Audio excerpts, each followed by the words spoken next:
नवी मुंबईमध्ये दरवर्षी लाखोच्या संख्येने आहे ते फ्लेमिंगो पक्षी येत असतात. परदेशातून या पक्ष्यांचं आगमन होतं, मात्र या वर्षी आहे ते विशेषतः फ्लेमिंगोचं आगमन हे जास्त झालेलं नाही आहे. कारण जर आपण पाहिलं तर नवी मुंबईच्या अनेक भागामध्ये आहे ते तलावामध्ये आणि खाडीलगत असलेल्या पाणथळीमध्ये पाण्याचं प्रमाण कमी झालेलं आहे. त्याचबरोबर समोर जे आपण पाहताय हा DPS तलाव आहे आणि या तलावामध्ये आहे ते संपूर्णपणे जे साचलेलं समोर शेवाळ पाहतायत ते शेवाळ बाहेर निघालेलं नाही आहे आणि या ठिकाणी पाण्याचा निचरा योग्यरित्या होत नसल्यामुळे केमिकलचं प्रमाणसुद्धा वाढलेलं आहे आणि त्याचमुळे आहे ते फ्लेमिंगो पक्षाने या संपूर्ण DPS तलाव असेल, येणारा असेल, चाणक्य असेल, या संपूर्ण खाडी किनाऱ्या आहेत तिकडं आगमन जे होणार होतं ते मात्र झालेलं नाही आहे. आणि ह्या पाण्याचं जेव्हा टेस्टिंग करण्यात आलं होतं तेव्हा या पाण्यामध्ये मोठ्या प्रमाणामध्ये प्रदूषण झाल्याचं रिपोर्टमध्ये समोर आलेलं आहे. आपल्यावर या ठिकाणी पर्यावरणप्रेमी पक्षीप्रेमी आहेत, आपण त्यांच्याशी बोलूया. सर, तुम्ही हे संपूर्ण रिपोर्ट चेक केलेले आहेत, काय याच्यामध्ये आलेलं आहे?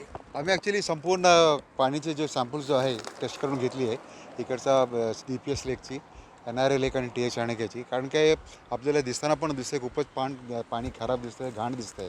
आणि केमिकल टेस्ट ज्यावेळी घेतली तर असं निष्पन्न झालं की त्याच्यात TDS मात्रा, BOD, COD आणि PH हा तिन्ही मात्रा जो आहे ना ॲक्सेप्टेबल लेवल्स इंटरनॅशनल स्टँडर्डप्रमाणे किंवा आपले सेंट्रल पोल्युशन कंट्रोल बोर्ड स्टँडर्डप्रमाणे UNEP UN एन्व्हायरमेंटल प्रोग्रामचे प्रमाणे त्यांच्या स्टँडर्डप्रमाणे जो स्टँडर्ड जो आहे त्याचा स्टँडर्डच्या पैकी खूपच जास्त आहे. म्हणजे एक तुम्ही समजा TDS घ्या, TDS 5,000 ते कमी पाहिजे, आपल्याकडे 17,000, 22,000, 23,000पर्यंत गेलेली आहे. तर त्याचप्रमाणे COD, BOD पण BOD 5च्या खाली पाहिजे त्याचे लेवल असतात. जसं आपण अर्थक्वेकचं स्केल नापतात ना, रिक्टर स्केल 1 to 10 म्हणून, या स्केलवर 5च्या खाली पाहिजे. आपल्याकडे 22, 23 आणि 30पर्यंत गेलेले आहे. हा खूपच डेंजरस परिस्थिती आहे, धोक्यादायक परिस्थिती आहे. आणि संपूर्ण पाणी विषैली झाले आहे. त्याचं मुख्य कारण काय आहे, पाणी येण्या जाण्याचे मार्गावर जो आहे ना त्याच्यावर ब्लॉक केलेले आहे पाण्याची मार्ग. इथे मुख्य मार्ग जेट्टी रोड बनवताना त्याने एक मार्ग बंद केलेला आहे आणि मध्ये 2 चॅनल गणेश नाईक त्यावेळी आले होते, ते उघडले होते.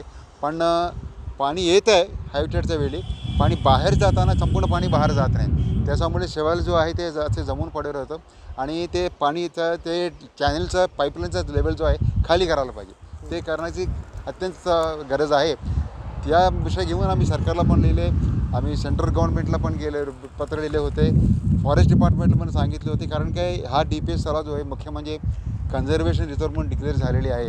त्याची GR अजून याची बाकी आहे. तो जोपर्यंत GR होत नाही, ज्यापर्यंत त्याची नोटिफिकेशन होत नाही, अशीच परिस्थिती राहणार आहे.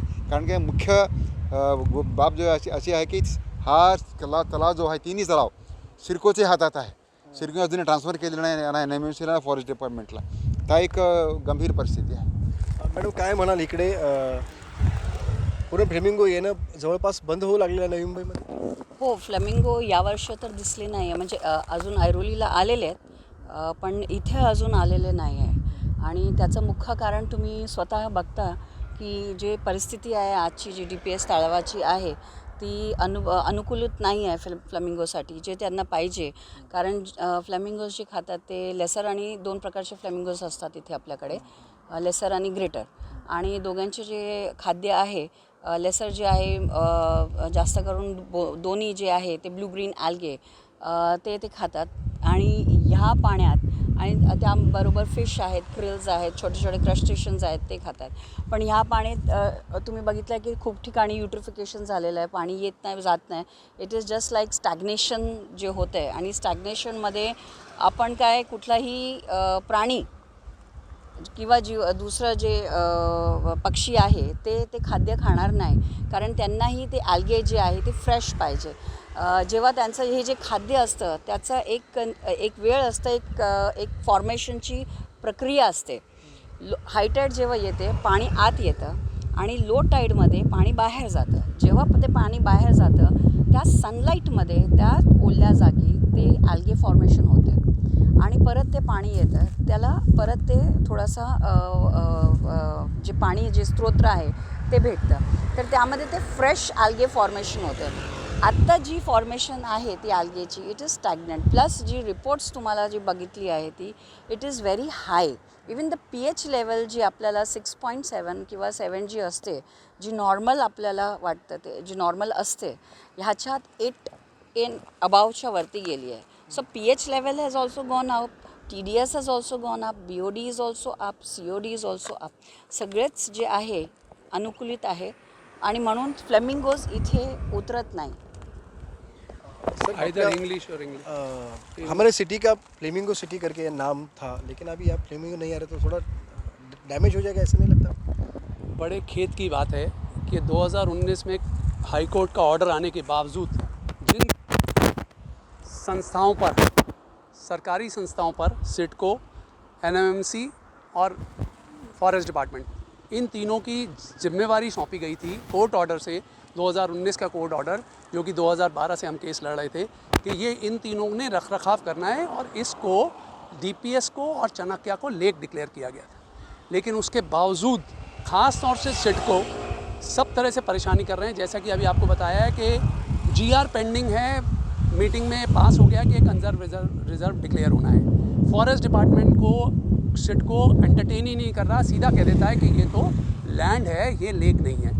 जबकि हम कोर्ट में केस जीत चुके हैं, उसके बावजूद भी जिन पे जिम्मेवारी है वो अपना काम नहीं कर रहे. ये जो हालत है 24 में एक बार ख़राब हुई, हमने गणेश नायक जी और सब, हम नेत्रा शिर्के जी, ये सब मिलके हमने उसको कोशिश करी और वो पाइप्स नीचे करवाए और पानी आना शुरू हो गया. पिछले साल 22,000 पक्षी आए थे. लास्ट टू लास्ट ईयर 2-3 हज़ार आके रह गए थे, लेकिन सबके एफर्ट से, सबकी ऑर्गेनाइजेशन से, सबसे सिडको से लड़के पिछले साल 22,000 पक्षी आए थे. इस बार इन्होंने और काम किया है कि हमने दिसंबर में नोट किया कि यहाँ पर फ्रॉथ था जिसमें कि केमिकल्स आए हुए थे.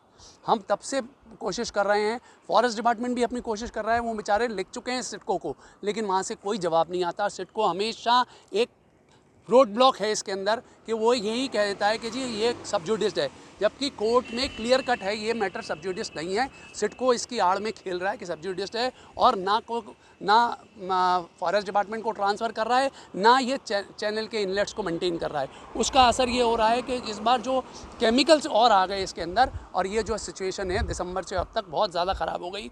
70% of the lake water which is a declared salt creek water as per the court order and it has been proved in the court कि ये जो पानी है ये खारी का पानी है.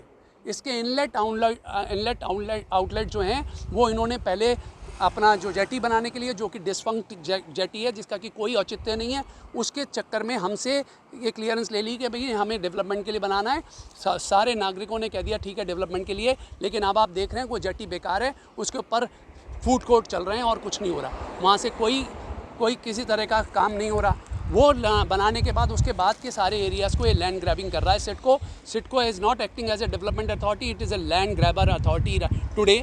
और हमें इस बात का बहुत खेद है और हम इस बात को निश्चित करेंगे कि जिसको भी ये एक्शन लेना है वो एक्शन हम सेंट्रल गवर्नमेंट में भी जाएंगे और कोर्ट में भी जाएंगे अब, क्योंकि कोर्ट के ऑर्डर के अगेंस्ट हो रहा है सारा काम. ये वाला और 9 PBR का, ये सारा कोर्ट के ऑर्डर्स के कंट्रावेंशन में हो रहा है और हम इसके ऊपर बहुत सख्त कार्रवाई चाहते हैं और चाहते हैं कि गणेश नायक जी और सारा पॉलिटिकल सिस्टम जो है NMMC और फॉरेस्ट डिपार्टमेंट हमारे को इसमें सपोर्ट करें. नक्कीच आपण पाहतो की या ठिकाणी सिडकोच्या माध्यमातून योग्यरित्या कारवाई न केली गेल्यामुळे या ठिकाणी तलावाची निगराणी न राखल्यामुळे अखेर तलावाचं अस्तित्व धोक्यात येऊ लागलेलं आहे आणि पर्यायाने फ्लेमिंगोने सुद्धा नवी मुंबईमध्ये पाठ फिरवलेली आहे.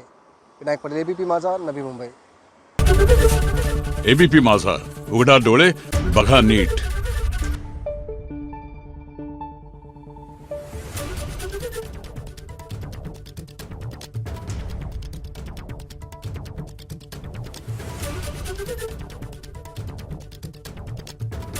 Thank you.